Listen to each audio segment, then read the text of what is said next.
welcome back to the Grateful Anglers. I'm John Bonney, and I'm here with... You say, okay, well... Let's start over. Okay, go ahead. Hey everybody, welcome back to the Grateful Anglers podcast. I'm John Bonney, and I'm here with my buddy... Big John. Big John. Today our guest is Derek Soulier, and we are going to talk perch fishing on the ice. Now you might look at the forecast right now and say there is no ice, but if you look a week from today, we got a polar vortex coming in and the highs are in the low 20s, so we're going to get some ice here very quickly. You know what the funny thing is today, John? You're going to have guys out there trolling and fishing for walleye, and there's a good chance a week, maybe 10 days from now, you're going to see guys on standing on the water. Yeah, it doesn't take long. It doesn't take long for that to freeze up. Just be safe out there. But I was watching video yesterday of Kevin Dyer in Detroit coming. He was going out trolling, and he was breaking about an inch and a half of ice in the canal over there just to get out. So that tells you that it's time to maybe put the boat away till March or April. And doesn't take long for those cuts where there's no current to freeze up. You know, you can get an inch overnight. So today we're going to talk about perch fishing, everybody's favorite. And Derek's done a lot of that. And Derek, you know, how do you approach it? When you get out there, are you, your first areas that you go to, is it where you finished fishing for them before ice out or before ice up, or are you just starting fresh, or like how do you first approach it when you first get some good ice? First, you're subject to what the ice is going to allow you to do. First ice, obviously, you're not taking a machine out to the middle of the lake. A lot of your first ice fishings in your marinas, your canals, etc., which can be fantastic. In my experience, it's usually fantastic till the machines are running. Once they start running up all your rivers, creeks, marinas, etc., fishing kind of spreads out. That being said, the whole eastern basin of Lake St. Clair is shallow, you know, under 4 feet. It's fantastic to start every first ice every year. All those fish get in there, start eating little bloodworms and whatever they can eat in there, chasing minnows, and the spoon fishermen do very, very well on St. Clair first ice. Before guys even think there's ice, there's guys out there already catching limits. Go ahead, Big John. Yeah. Actually, I had a question about that. So, early in the season, you know, you always hear everybody hits Mitchell's Bay first, and you always hear that they're just nailing them there. Then, as the season progresses, it seems like it gets more quiet about Mitchell's Bay.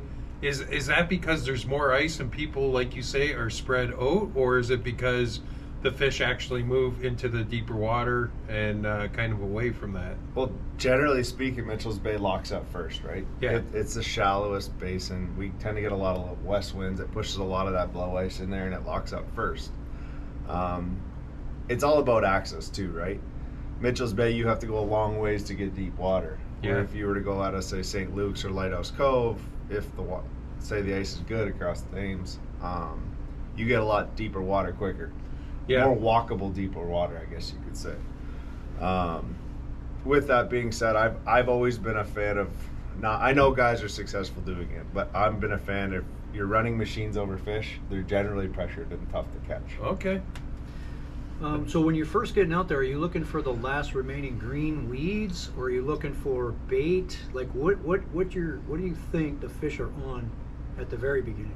A lot of times it's just schools of roamers, and they get on a little bit of, like, I call them dark spots, like, you know, weeds that have died and are kind of tapering off, and there's a lot of larvae in there. We found over the years, especially on the eastern basin of St. Clair, you find these little dark spots and they're schooled up, and, you know, there could be 100 fish on a little dark spot, and you got to move, you know, another 15 feet or, you know, 15 yards to find another one. You know, it's interesting you say that, because all fall when we're musky jigging, every time we would bring up a big old clump of dying weeds and you try to get it off your musky jig, all these little catfish, they're either channel cats or mad toms, but they're like an inch long. They would fall out on the carpet. Like, I mean, 4, 5, 6 of them every time you got a clump of weeds. So they could be in there there could be fish in those weeds that they're targeting. Yeah. Little, even the weeds were dead. Yeah. There was still fish trying to seek shelter in those clumps. Now, do you? I mean, we run a lot of electronics on the boats, and a lot of times when the years start out and you're fishing the lakes, you hit previous coordinates from years past, and sometimes those fish are there. Is that how you guys start the season, or do you just like when you first hit that lake, do you just know where to go, or? You always go off past experience, right? Okay, yeah. Every year is different because we don't have ice every year. We don't have safe ice every year. There's pressure cracks. There's unsafe areas. There's so many variables to ice fishing that it's not just get up and go to where you caught them last year, because you may not even be able to get there. Right. There might be a 40-foot ice jam on top of where you fished last year. Oh, wow. Like, there's just so many variables. You pray for good ice and you can run around the entire lake, absolutely. And when you first start out, do you spud your way out, or? Generally speaking, yes. I'm not one of the first guys out ever. No. Yeah. I've been there. I've done it. I've gone through. It's not fun. Yeah, I'd definitely be the last guy out with my weight. I think I would. Yeah. I'd wait about 2 weeks. As I get a little older, I get a little more wiser, I say. That being said, I'm the guy at home usually that first week that you listen to everybody crush them. Yeah. And I'm sitting at home wishing I went, and I'd never go. Let me ask you this. Gobies have really changed a lot of the fishing in the last 20, 25 years. And what I've heard is the guys on Simcoe are fishing much shallower than they did years ago. Yes. Like 20, 25 feet, because that's where the gobies are. Yes. Have you seen any impact like that on St. Clair, and have gobies played a part in your perch fishing? 10 years ago, yes.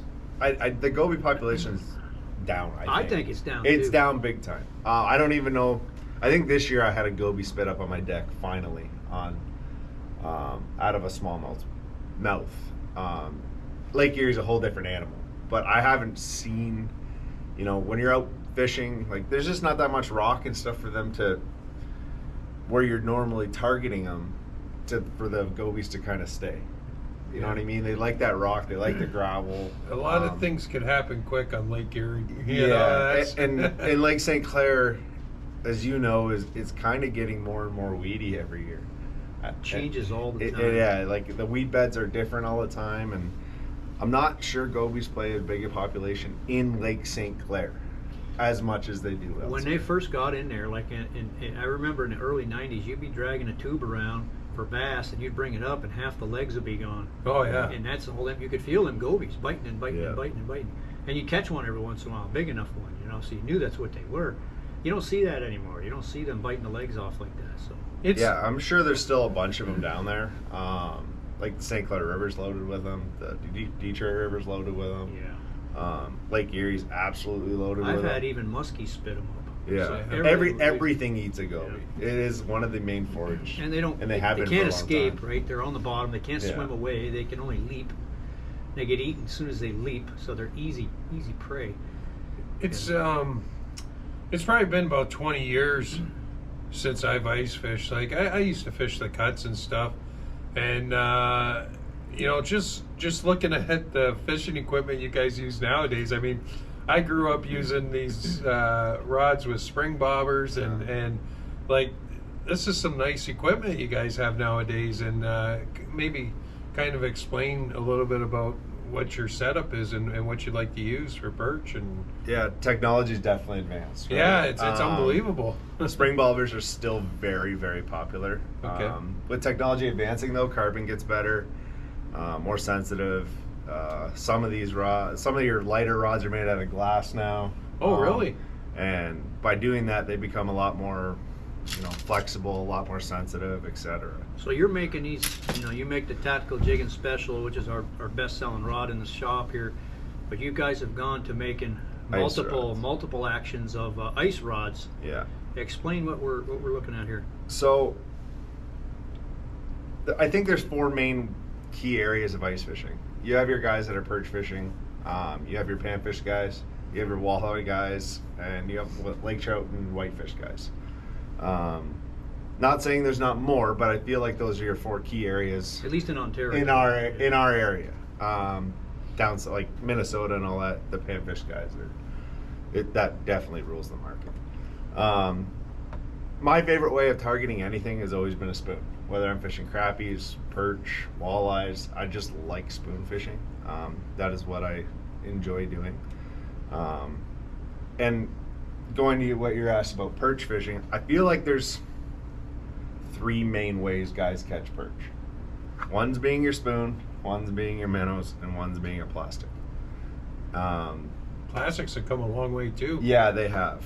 And guys are becoming more aware of not using live bait. Yeah. Yeah. You know, like you're not saying, one of my favorite things growing up was watching a tip up go down from 25 feet away. Like, Yeah, with the live minnow on it. Yeah, But now you don't see too many buckets with tip-ups in them anymore. And that goes to your question about electronics, right? Okay. Everybody's sitting over top of a bucket staring at electronics. Yeah. And it's just the way technology's gone. And it does help put more fish in your bucket, that's for sure, electronics. I see some nice plastics sitting there. What are those all about? These are the new Bondi plastics. We got 2 types of panfish baits. These are our new bags here. Keep an eye out for the bag with the big perch on it. That's And, cool. Now you just rigged that up on a little teardrop, or Yeah, You I just- drop shot it, you could do whatever. Really? Yeah, I like to, especially on like Simcoe now, those fish get hammered with spoons. And sometimes they're looking for like a little goby imitator, a little, a Look at minnow that.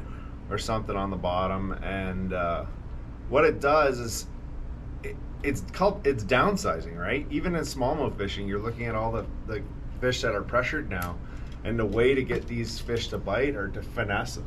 They don't always want an aggressive spoon. Sometimes you got to shake a bait in front of their face for a little bit to get. What a lot of guys are learning now is that whether you're using a spoon or plastics, all your bites are reactions. Yep. Any artificial bite from a fish is basically a reaction. They're not staring at a live minnow swimming around and they want to eat it, right? You have to get them to react. Whether it's your cadence, the way you're jigging, you're snapping it, dead sticking on plastic, for me personally, doesn't work as well. No. I've seen guys do it and I've seen it work. But it's always a cadence thing for me. And jigging can change from one day to the next. Absolutely. What they want that day is whether it's like you say, fast jigging, slow jigging. It's funny you say that. Last year on Lake St. Clair, we had a day. It was just perfect. The second your spoon, and everyone thinks your spoon just falls straight down. It doesn't. Yeah. And you're fishing 18 feet of water. Your spoon ends up like 8 or 9 feet away from the hole. Kind of like the flying lure. Remember that? It's There you identical. go again. It's identical. I to love that lure. I know. John laughs because I bring it up all Anybody the has time. flying lures in their garage, covered it, blow the dust off of them, and bring them into Big John. I would love you for it, man. I'm looking for flying lures. So you got 4 models of these rods. Explain what each model does here. Yeah, so we got the spoon rod, likely my favorite. I use it targeting perch or crappies, most part. This is just a little baby guster spoon. What this rod does, it allows me to be, it's super lightweight, first off. It's an EVA foam handle, high quality carbon blank. At Tactical Fishing, we pride ourselves on giving you the absolute best bang for your buck. So we use a super high quality carbon to get the price. It raises the price of an ice rod a little bit, but you are getting the best bang for your buck. These things are beautiful. What we did was, this is original prototype rod, so it doesn't have our new Bands. reel bands. Yeah, sorry.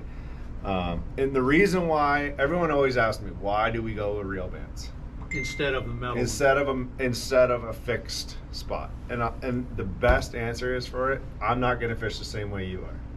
A lot of guys, I'm a pistol grip guy. I like the pistol grip, so I like my reel more forward. I like to have my hand up, and I like shaking my rod. You hold it just like a pistol, Yeah, and some guys don't. Some guys like holding it like this, so they want the reel back. Another reason why is not every ice reel is the same. It's not like every reel. So, you have your inline fly reels now. You have your spinning reels. Derek's a southpaw, man. Yeah, and what that does, it allows you to move your reel forward and back for balance. And it's not cold, Yeah, because those metal things, it does get, the bands do wear out. You can get replacement bands pretty well you anywhere. get a kid's hair band on there, Yeah, a lot of guys choose, once they find the spot, they like to electrical tape it too. It just gives you a lot more versatility. No, that's smart. That's smart. To be able to move the reel forward or backward. Yeah. And it depends. Like if I'm jigging walleyes, I don't necessarily jig like this. I jig, normally. So that's the spoon rod. Yeah. Quick question, and it might be a real dumb question, but I mean, these reels are like something I've never seen compared to what I used to use. Can these actually be like a fly reel? Can they be universal? Can you switch it around to right, or There are some that can, but that one you cannot. cannot? Okay. Yeah. You ever cool. jig for walleye with one of them reels? Yes.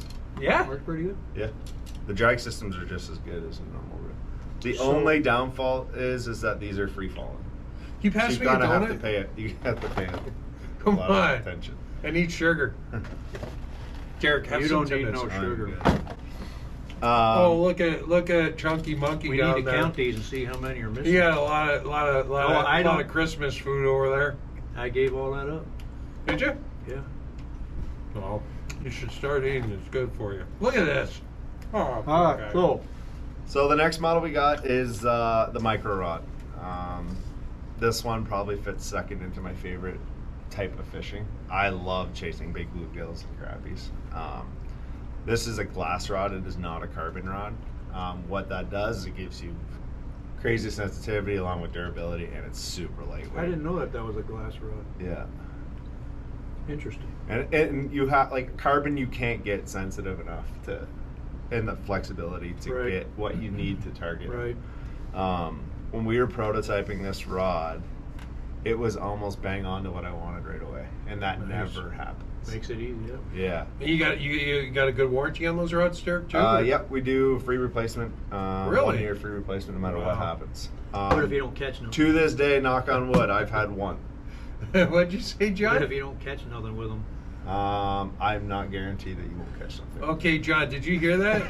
To this day, he's I've only only had to had replace one. That's pretty good track One. record. Pretty good. Absolutely. That's pretty good. Yeah. So then you got the jig rod. Yeah, the jigging rod is meant for your, medium-sized jigging wraps to 4 So size. guys on the Thames. Yeah. Possibly. Yeah. Yeah, jigging walleyes, jigging wraps, jigging spoons. It is a lot stouter rod. But Is that like a walleye rod? yeah, like a walleye okay, rod okay. for jigging walleyes. What this rod's going to give you that a lot of other rods aren't is the sensitivity you feel. Okay. Not every walleye comes in and just smacks it. Yeah. And I learned this a couple years ago fishing the Thames with electronics. Is I was actually getting walleyes to come up 10 feet before they nip the bottom bead of my jigging rap. So you mean That's you mean the amazing, you Thames. know. Thames, Thames. It's funny you say that, Derek, because all these years, like, us river rats fish the bottom of the river for Yeah. fish, and just the past couple of years since I started trolling the lakes, I realize sometimes these walleye are a foot down below the surface. Like, Yeah. it's a different ball game. Yeah. If they're cruising on their way to spawn or on their way back from spawning in that river, if say they spawn in Saginaw Bay and they're going back to Erie, they could be 5 feet from the top. Yeah. You don't know. You know what I mean? Why No. would if they're just on their way back? What's it matter what level in the water they're swimming? If They they're don't going, want to get hit by freighters. but if they're going down river, No. if they're going down river just to go to their home range for the summer, Yeah. there's no saying that they're on the bottom. No. They're just traveling, Yeah. right? So you never know. I mean, them freighters will chop up fish. You ever seen walleye chopped up behind Yeah. a freighter when the walleye in the when wa- Livingston Channel, I've Yeah. seen it quite a few Really, times. eh? when Yeah. the water's low, Yeah. when the water's low, you think they're diving on gizzard shad and things like that on the top. You go over there and there's chopped up walleye. No way. You know? So That was kind of a joke when I first said that. But it's, No. No, I've seen it actually 2 or 3 times Wow. coming out of the Livingston. yeah. So Um, and then you got the big game rod. Yeah, big game rod is a 36-inch rod. I had somebody help me design this, a guide actually up on Simcoe. What this rod was designed for is your like whitefish lake trout rod. It is a little, Pike? yeah, pike. Yeah, it's a little bit lighter rod than what the lake trout guys prefer. But it's going to give you the sensitivity to feel like the slightest little bites. I had a video sent to me, I don't know if I still have it, of watching a whitefish actually lift the tip up last year on a Really? super cold front, which was pretty cool. So Oh, let's- like he gave you a little bit of relief. Instead of Yeah. hitting it, like the whitefish actually Yeah, knocked I love the that, rod up, yeah. and it was actually it was a good video. Yeah. So let's talk about line and baits and this and that. So you're using mono, you're using fluoro, ever use braid? You You can ask everybody this question, and everyone's going to give you a different answer. I'm going to go spoon fishing first. I like a high vis line. Not everyone likes high vis, but I like it because, when you're letting your line out or you're snapping a spoon, it's not always pleasant outside. A lot of times you get 20-kilometer-an-hour wind or whatever, and your line goes out and it gets caught on a little piece of ice. And if I can't see where it is to flip it back in the hole to get down to the depth, that's one of my biggest pet peeves about ice fishing. So typically speaking, on a spoon rod, I always have high vis line. So what, 2-3 pound? I like 4 pound. This is just a cheap Bass Pro 4 pound. You can buy Masters Bowl for like $8. That's just what I use. I like the high vis of it. When I get into the panfish stuff, I use absolutely the lightest fluorocarbon line I can get. I am a nut for this, so I'm gonna. They're crystal clear. That line's crystal clear, and them fish can be real fish. Yeah, I use a high end line. It's a Sunline Sniper, but it's Look at that. It looks like crappies are a lot more finicky, and they'll follow a bait up and down 10 times before they bite it once.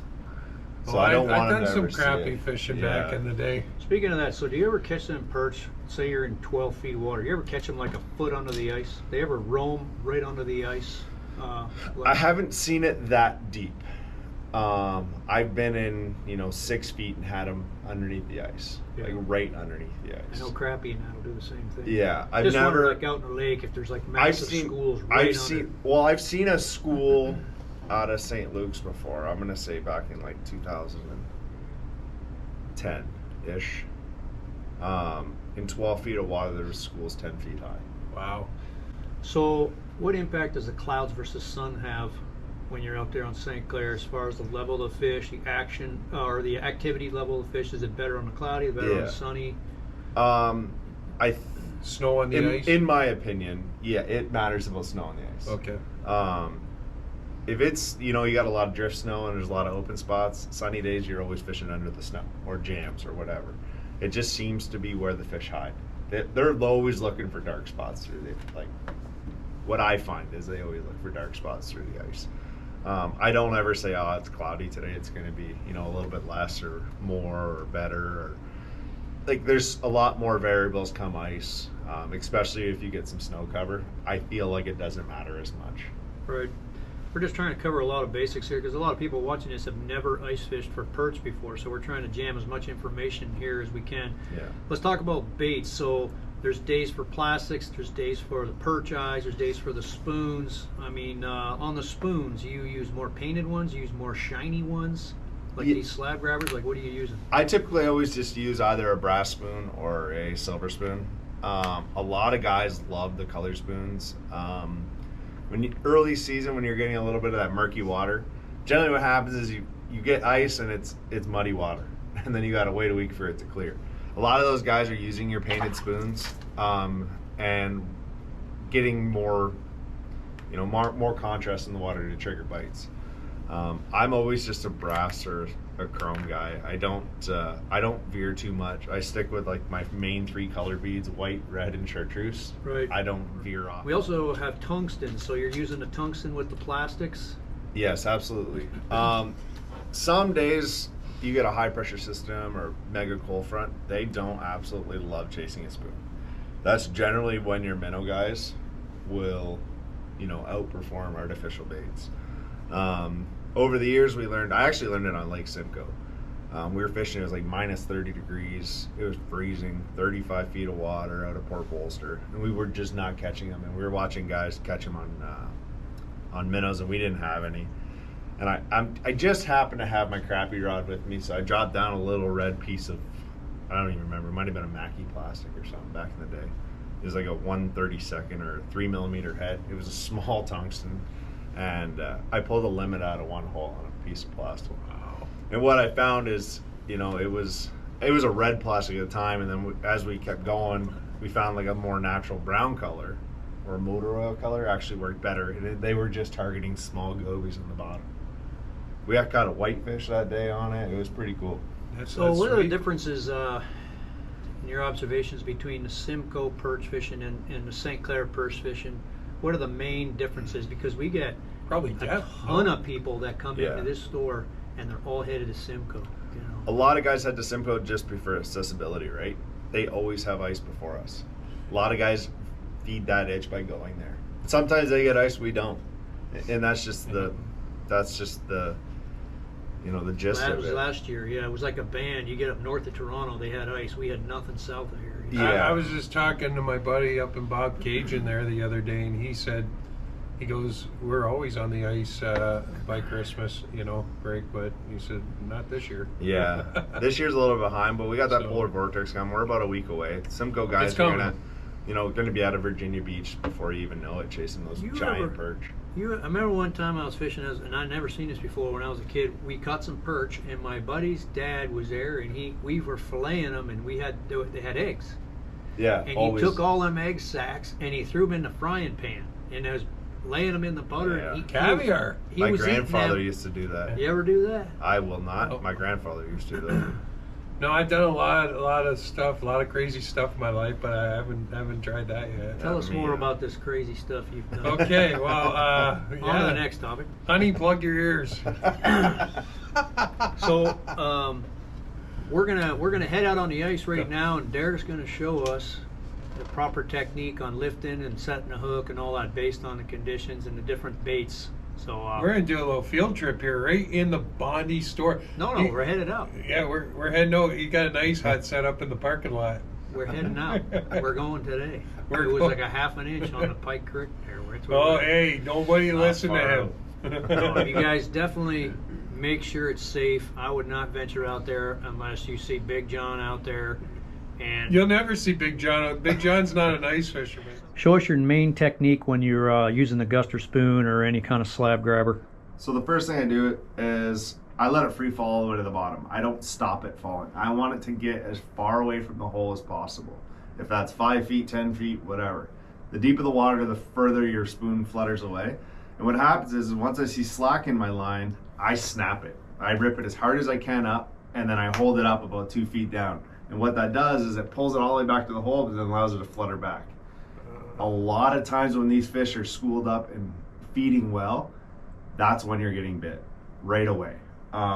If you're finessing them, a lot of guys sometimes are going down, like they jig down with their spoon. Some guys rip it and then just shake it. It's all personal preference. My cadence is mostly like I like to shake it, and if I'm not getting bit or seeing fish on my electronics, I'm snapping it again and letting it fall to the bottom away. A little disturbance in the bottom is good. It brings fish in. When I rip that spoon, maybe I get a little piece of weed and I blow up some sand or some dust on the bottom, and what it does is it gets some of those little worms and everything they're eating moving, and it sometimes brings in a school of fish. I don't personally like to sit around in a hole for more than 10 minutes if I'm not catching fish, so I'm moving on to the next one until I find a school of active fish. But the gist of it is basically, when you see a fish hit, it's either going to be like a quick little touch. A lot of times it's not that. That's why a higher quality carbon blank is really going to help you. A lot of times when you see it, they just bump you'll see your rod go up, they bump your spoon. And all they're doing is just trying to nip that little bead. They're not trying to hit the actual spoon, they're just pushing the bead. We call it pushing the bead. And you'll literally see your line jolt a little bit, left or right. But that's the basics of it. It's not something to overthink. As long as you're moving your spoon and it's fluttering in the water, you're gonna get bit. So when you're setting a hook, are you just lifting like a drop shot, or are you actually snapping it? No, I just lift it up and then keep tension the whole entire time. The nice thing about a spoon is that when you get the fish up, you can literally just grab your spoon, not touch the fish, shake it off beside you, put it in your bucket, and you're back in the hole, ready to go. Awesome. Yeah. Well, keeping your hands nice and warm too. Yeah, that's great. So when you're setting up, let's just say you go off Mitchell's Bay. Are you one of these guys who drills like a dozen holes, lets them settle, and then samples each one? Or are you just sitting on a spot and and then giving it 15 minutes and then moving? That's a great question. I consider myself a power fisherman. I'm the guy that's going to drill 15 holes. Right. And how far apart? I usually do 10 to 15 yards apart because that's the difference. Why don't you just ask him for his coordinates too?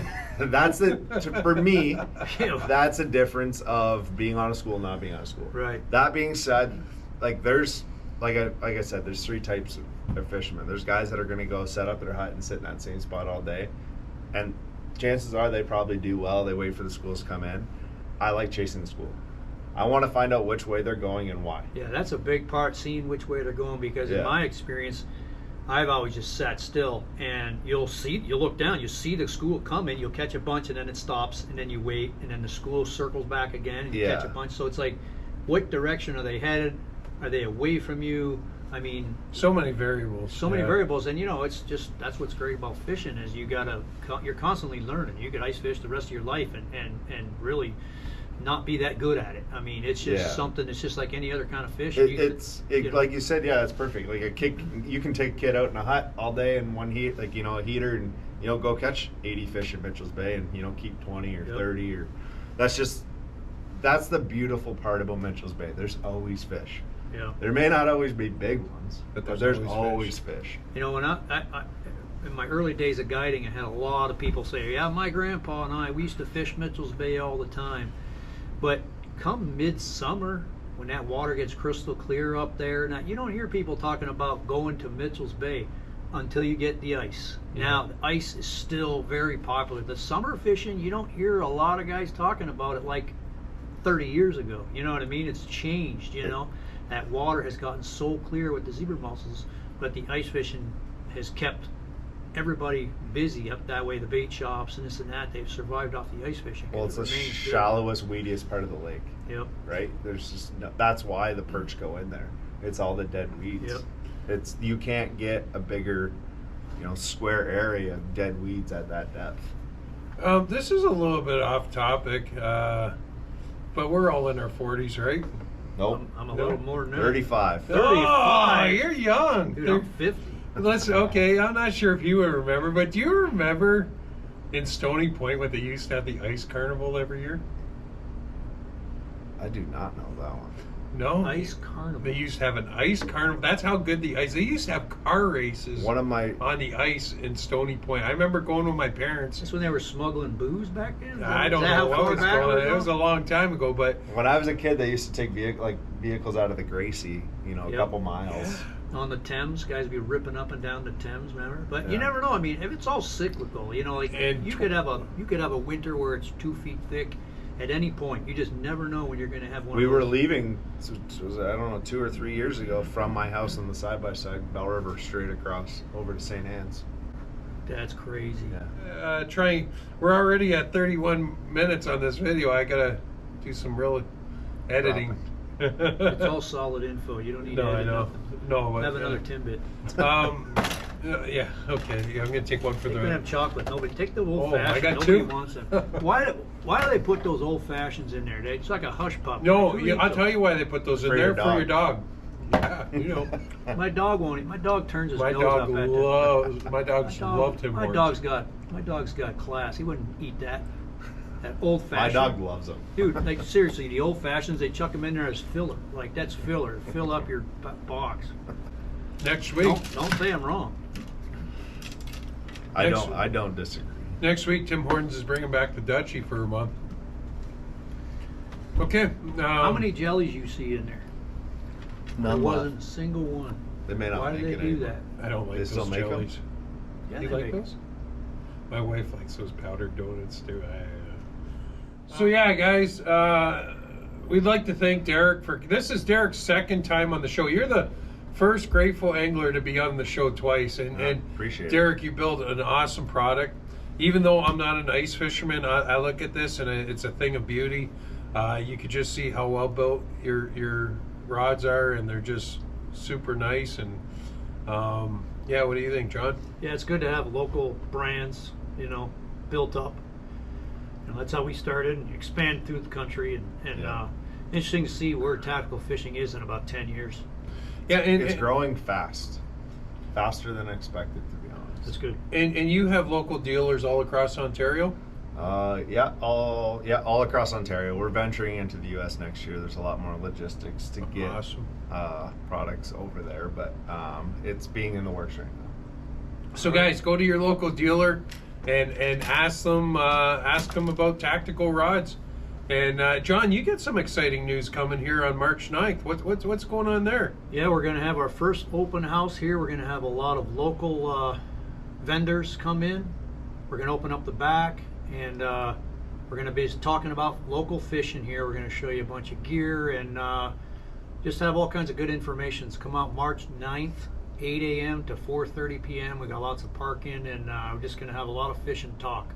Oh, that'll be fun. Just before the prime of jigging Yeah, season. yeah. We'll all be that time of year. We're all Itching. excited, ready to go. Some of us are already out there, and yeah, it'll be lots of fun. All right, guys. Well, thanks for watching this latest episode of The Grateful Anglers, and we'll catch you next time.